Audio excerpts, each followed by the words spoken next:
For the render part, I'm only gonna talk about very basic rendering. So in this, the property tab again, if you go to this first tab, it's called rendered.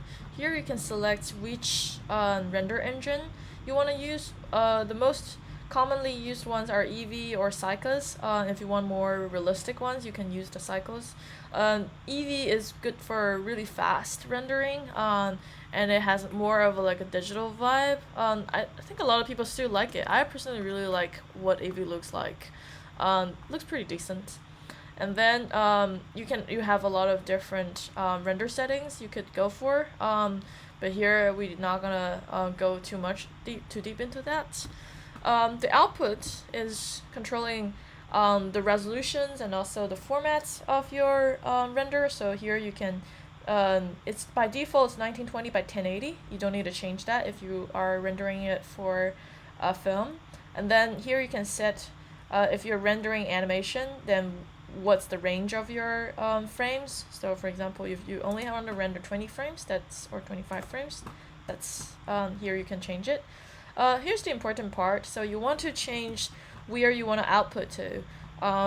So here you can click this little folder tab to, for example, just select any of the folder. Then render Blender maybe, and then accept. Yeah. So pay attention. You are exporting with PNG. I would recommend that because if you rendered half of it, you can still pick it up. You could also render it directly as MPEG. In that way, you will also need to select the encoding. Recommend to just select it as MP4. But I wouldn't usually render it like that. I still recommend rendering it in PNG.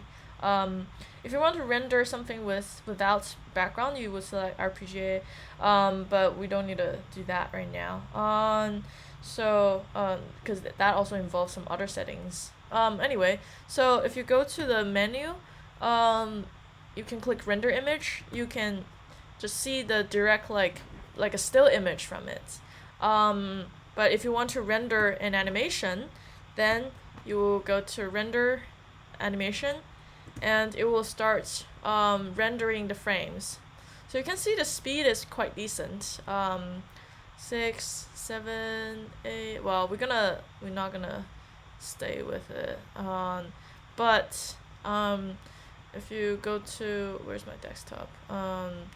Yeah, if you go to the desktop, you can see it already have all these frames rendered. So there's no animation, so it all looks the same. But yeah, so that's how you render in Blender.